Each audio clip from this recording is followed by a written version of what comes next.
Hello, welcome back to 10 at 10. My name is Michael Ramage. I'm the director of the Cyber Education Research Center at Murray State University, and welcome back to 10 at 10. 10 at 10 is brought to you through a partnership between Murray State University, Grow West, the Technology Council of West Kentucky, KY Innovation, and our local partner, Sprocket Innovation in Paducah, and the Kentucky Innovation Station in Madisonville. As I mentioned last week, we were wrapping up 2 years of doing 10 at 10. It's hard to believe that we've been doing this for 2 years, but it also marks the beginning of the third year. And as we start the third year, I thought it would be a good idea to go back to the basics. What are the basic things that we need to be doing to stay safe in cyberspace? We started 10 at 10 with two goals in mind: sharing those things that we need to be doing to stay safe in cyberspace, and doing that in a way that you can understand, in a language that makes sense to you, that's not as technical as maybe it could be, or maybe it should be even, but to do it in a way that makes sense. So we're going to start with the basic things. When I speak to an organization and talk to them about what are you doing in cybersecurity and what should you be doing in cybersecurity, I always share 5 things that they can be doing. Let me pull those up on the screen here.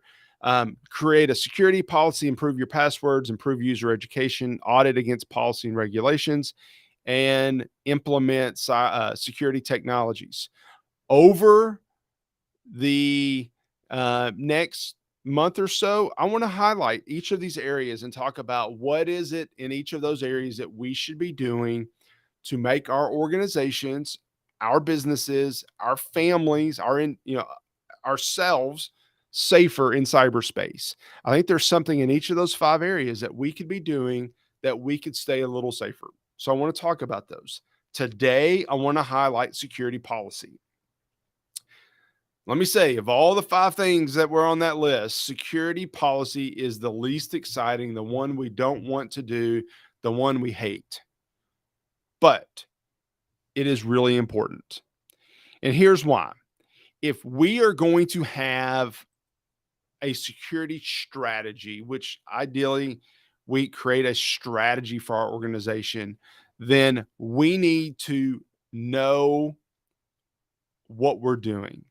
If you don't create a policy first, then you're buying technology to do something on security that may or may not relate to what you need to be doing based on your corporate strategy, your policy, your direction. We want everybody that's doing security to be on the same team, moving in the same direction. If you're not on the same team, moving in the same direction, then you may or may not be helping the security posture, reducing the risk, reducing the likelihood of security attacks to your organization. So we've got to make sure that we're on the same page. What are you securing? If you don't know what you're securing, then how do you buy security devices to secure it? All of that should be laid out in the policy. And really, part of that could even be an asset inventory to identify those specific items in our organization that we need to protect. So, do we have customer data? If we do, we probably need to protect it. Do we have healthcare records? Do we have financial records? Do we have educational data? Do we have classified data even? Do we have corporate confidential information? Do we have sales information that we wouldn't want our competitors to have? Whatever that information is, we need to identify it so that we can build it into our policy, and to create a policy that sets the expectations of security. That's a great place to start. Now, what does that mean? Let me highlight a few things here. Um, there's a couple of policies that I think are appropriate.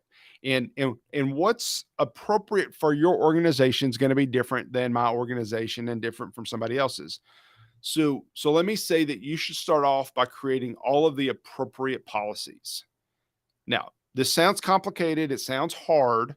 If you go to some online resources like the SANS Institute, they have a free website where you can download sample policies for free, customize them, and make them fit your needs.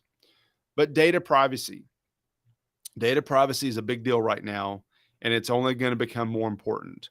Whether you're in states that have data privacy laws, whether you're dealing with government data that has regulations, whether you're dealing with healthcare, education, financial data, customer data, dealing with data in certain states for certain countries. There's a lot of data privacy rules and regulations in place. So we've got to make sure that we're following that policy. Acceptable use. What is acceptable for your users, whether that be employees, customers, whoever might be using your network? What is acceptable use on your network? You've got to define it. And if you define it, you need to indicate what the punishment is for violating it. Maybe it is they have to attend some training. Maybe it is they lose their network access. Maybe it's they get fired. Maybe it's they are turned over to law enforcement and criminal charges pursued. There is a large variety of options here. I'm not saying that if you violate the acceptable use policy, every person should be fired or go to jail. It depends on what they do. But if you don't have it written in your policy that there are punishments, then nobody's going to follow your acceptable use policy. There's not a rule unless there's a punishment. So keep that in mind. We've got to know what to do if people actually violate our policy. Incident response. What happens if we have an incident? It would be great to have a policy, some procedures, some guidelines, and we'll talk about what that means in a minute for people to follow. Backup. We should have a policy in place on how we do backups as an organization. When we do backups, how they work. Now, some of it's policy, some of it's procedures, some of it's guidelines. But my point with all of these is that we should have some of these policies in place so that we know what we're doing when we start protecting our network. I like to do the policies first. I like to do the policies first because that sets the expectations as we're doing the rest of the things that we need to do, whether it's passwords or it's technology or training or whatever it might be.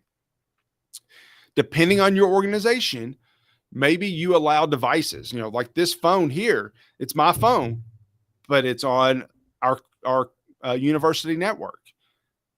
How do we deal with bring your own devices situations on our network? That really should be part of a policy. Remote workers. If you have people that are working from home, what can they do on that device on home? Do you have a VPN they connect to get to the corporate network? How does all that work? Social media. Do you allow people to get on social media? Do you allow that from your work? Do you allow users, employees to post about work things on social media? There's a lot of issues, slippery slope things on social media that you need to think about.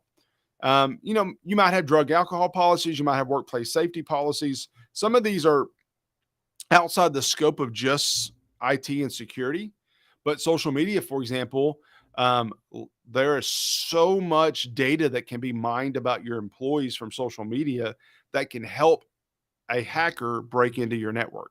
So it does relate. It's just not as direct as you might think it would be. And then finally, let me kind of summarize some of these things I'm talking about. There are really 5 different types of things that you might have within your organization, starting with the policy at the top.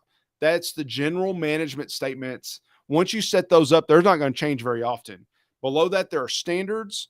Those are specific mandatory controls for your organization, procedures that are step-by-step instructions, guidelines that are recommendations, best practices, and then baselines that are those uniform ways for safeguard implementation. Those at the bottom are discretionary, might change quite often. The ones in the middle, procedure standards, will change, but maybe not as often as discretionary. And then your policies are going to change, but very infrequently. Policies may go a couple of years without changing. They should be reviewed on a regular basis, but they may go a little bit without changing. Standards, procedures might change a little more often. And then again, guidelines, baselines could change daily, weekly. But these are things that help guide us as we're implementing security in our organization. We've got to start with the direction that our team should take when we're implementing security. And I think that's really important. Now, next week we'll talk about passwords. Passwords are one that is something that's easy, should be easy for us to implement as an organization, but is often not easy and not often implemented in the way that it should. But we'll talk about that, what we can do to make our passwords safer. Thank you for joining us today. We went a little bit long, but I appreciate your patience, and hopefully this helps. And hopefully you come back next week as we continue those 5 basic cybersecurity tips to start off year 3 of 10 at 10. Thank you very much and enjoy the rest of your day. Bye.